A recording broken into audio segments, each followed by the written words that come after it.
तो आप लोग देख सकते हो इनकी मार्कशीट 130 नंबर इनके पेपर 1 के अंदर है और पेपर 2 के अंदर 113 नंबर है। कि मैं कॉपी या किताब लेकर पढ़ नहीं सकती थी, वो कॉपी लेकर पढ़ना मेरे लिए पॉसिबल था नहीं, मैंने कोई बुक परचेज किया नहीं। एक दिन मैंने आपका देखा तो मुझे लगा अरे ये सर तो बिल्कुल टू द पॉइंट पढ़ाते हैं। आपके चैनल से करती थी लेकिन टाइम मेरे पास ज्यादा होता नहीं था क्योंकि बच्चे थे, घर की जिम्मेदारी थी। तो जितने भी ये लोग अपना एक्सपीरियंस शेयर करता है आप लोग ध्यान से सुनिए, क्योंकि आप लोग भी उतना नंबर आप लोग इजीली ला सकते हो, आपको सही गाइडेंस मिलती है। तो ध्यान से आप लोग सुनते जाना इनकी गाइडेंस के बारे में, आप लोग भी इतने नंबर लेके आ सकते हो। ठीक, तो फ्रेंड्स आज मेरे साथ है मैडम स्वीटी, और स्वीटी मैम के सीटेट के एग्जाम में आए हैं 130 नंबर। तो 130 नंबर सीटेट के एग्जाम में कैसा है, क्या इन्होंने पढ़ा, कौन सी किताबें पढ़ी या नहीं पढ़ी, कोचिंग ली या नहीं ली, और जो 100 नंबर आए 130 नंबर ये सिर्फ इनके आए हैं 20 से 25 दिन में। ठीक है, और इतने कम दिनों में इनके नंबर आए हैं, वो कैसे आए हैं वो सब आज की वीडियो के अंदर आपको स्वीटी मैम बताने वाली है। तो ध्यान से आप लोग सुनते जाना इनकी गाइडेंस के बारे में, आप लोग भी इतने नंबर लेके आ सकते हो। ठीक है, इससे पहले भी काफी इंटरव्यू मैंने डाले हुए अपने स्टूडेंट के, देखिए बहुत से और भी ऐसे स्टूडेंट है जिनके 140 के करीब नंबर आए हुए हैं, लेकिन उनके घर बहुत दूर दूर है तो पॉसिबल नहीं है उनका आ पाना। ठीक है, बहुत से स्टूडेंट कहते हैं सर जूम से ले लीजिए हमारा इंटरव्यू, बट पॉसिबल नहीं हो पाता। ठीक है, तो जितना पॉसिबल हो पाता है मैं इंटरव्यू ले लेता हूं।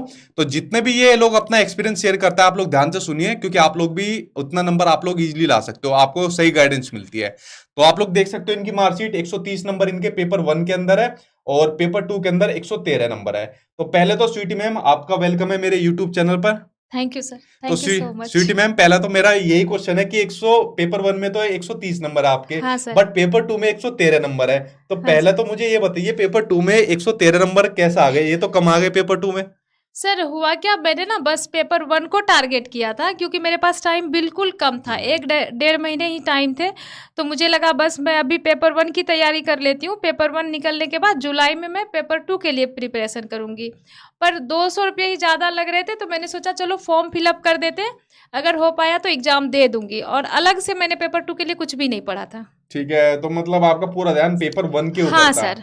तो यानी आपने जो इतना बड़ा स्कोर लेकर आई है 130 नंबर, इसी की पूरी तैयारी आपने करी ये थी। हाँ सर। ठीक है, वेरी गुड। तो अब आप मुझे बताइए पूरा डिटेल में कि आपने अपनी जो स्टार्टिंग जो करी थी वो कैसे करी थी, अपनी सीटेट की शुरू से बताइए कि आपने स्टार्ट कैसे किया था सीटेट की तैयारी को। आपने फॉर्म फिलअप कर दिया, हाँ सर। अब बिल्कुल बेसिक से बताइए कैसे स्टार्टिंग आपने करी। हाँ सर, मैंने फॉर्म फिलअप किया, उसके बाद सीटेट के वेबसाइट से ही उसमें दिया हुआ है, क्वेश्चन डला हुआ है वेबसाइट पर। ठीक है, उस मतलब टाइम प्रीवियस ईयर क्वेश्चन हाँ प्रीवियस ईयर क्वेश्चन दिसंबर 18 से जनवरी 21 का था उस टाइम पर दिया ठीक है, हुआ। आपका कौन सी शिफ्ट में था पेपर। मेरा 21 दिसंबर ठीक 21 है, दिसंबर 21 को था। 21 दिसंबर को था आपका, हाँ यानी उस आपका तीसरी वाली शिफ्ट में था, हाँ 16 और 20 के बाद 16 वाली। और 20 के बाद में।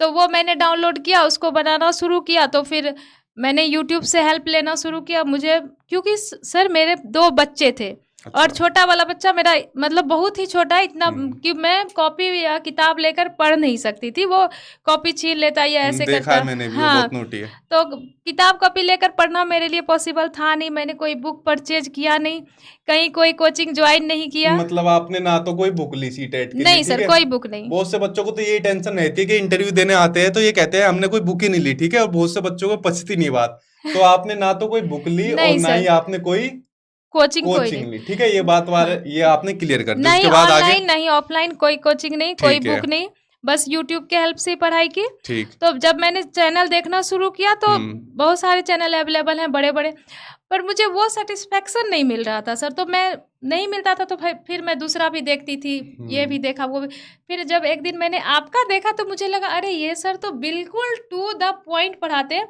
और जो मैंने पहले से ही प्रीवियस ईयर डाउनलोड करके रखा था, तो मुझे लग रहा था अच्छा सर तो एकदम ऐसे ही टारगेट करके पढ़ा रहे हैं, जो बस आने वाला है या आया हुआ है तो मुझे यहीं से पढ़ना है। देख रहे हो विनोद, तारीफ हो रही है। तो लास्ट के 20 दिन सर मुझे सही जगह पे मिल गया, मैं सही जगह पे आ गई थी। तो फिर तो मतलब हाँ मोटी मोटी जो तैयारी करी थी हाँ आपने वो 20 से 25 दिन हाँ मेरे चैनल से करी थी हाँ आपने। सर लास्ट में। ठीक है, यानी जो हाँ 20 से 25 दिन करी थी वो मेरे चैनल से करी थी। हाँ और वैसे तैयारी स्टार्ट करी थी आपने कितने दिन करी थी। डेढ़ महीना पहले। 1.5 महीना पहले। हाँ ठीक है, यानी मोटे मोटे आपने 1.5 महीने से तैयारी स्टार्ट हाँ कर दी थी। हाँ और जो सीरियस होकर तैयारी करी थी या मेरे चैनल से तैयारी करी हाँ तो 20 से 25 दिन हाँ से करी थी सर, आपने। मैं आपके चैनल से करती थी लेकिन टाइम मेरे पास ज्यादा होता नहीं था क्योंकि बच्चे थे, घर की जिम्मेदारी थी, तो मैं क्या करती थी ये 8 बजे हाउसवाइफ से के साथ दिक्कत रहती है। आपका लाइव आता था, मैं खाना बनाती थी तो वो किचन में रख कर हम्म। मोबाइल रख देती थी और अपना खाना बनाते बनाते देखते रहती थी, या अगर लाइव नहीं देख पाई हम्म। तो वो रख लिया, फिर दूसरे दिन जब घर के काम कर रही हूँ,